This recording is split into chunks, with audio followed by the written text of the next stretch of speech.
అరే పెద్దోడా కరెక్ట్ టైంకి వచ్చినావు. చెప్పాడి.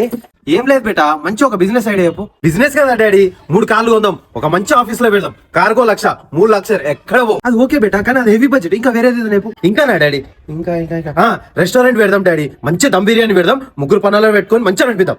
ఈ ఐడియా కూడా బాగుంది, కానీ ఒకసారి లంగా ఐడియాస్ అడుగుదాం. మాని ఏమున్నా. అరే చిన్నోడా చెప్పు డాడీ. ఇప్పుడు బిజినెస్ పెడదాం అనుకుంటున్నాం, ఒక మంచి ఐడియా చెప్పు. బిజినెస్ డాడీ మా దగ్గర మస్తున్నాయి, కాకపోతే మనం కస్టమర్స్ దగ్గరికి వెళ్ళాలి. వాళ్ళు ఇచ్చే రా మెటీరియల్స్ లైక్ ప్లాస్టిక్ సామాన్లు, ఇనుప సామాన్లు తీసుకోవాలి, వాళ్ళకి 10 పనులు చేయాలి. ఇంకో బిజినెస్ కూడా ఉంది డాడీ, అదేంటంటే మనం ఒక ఆటో తీసుకోవాలి, 100 బన్నులు తీసుకోవాలి, ఒక బోగాన్ నిండా కోవా వేసుకోవాలి, బన్ను పోయాలి, కోవా పెట్టాలి. అరే లంగా, నేను అన్నది ఆ బిజినెస్ కాదరా, జర హై కాకుండా లో కాకుండా మీడియం బిజినెస్ చెప్పరా. అదైతే మనం పాండ పెట్టుకోం డాడీ, కూర్చుని దగ్గరికి కస్టమర్లు అందరూ వస్తారు, వాళ్ళకి ఏం లేదు పాన్ పోయాలి, సిగరెట్లు ఇవ్వాలి. అయితే పని చేయరాను, నువ్వు మింగి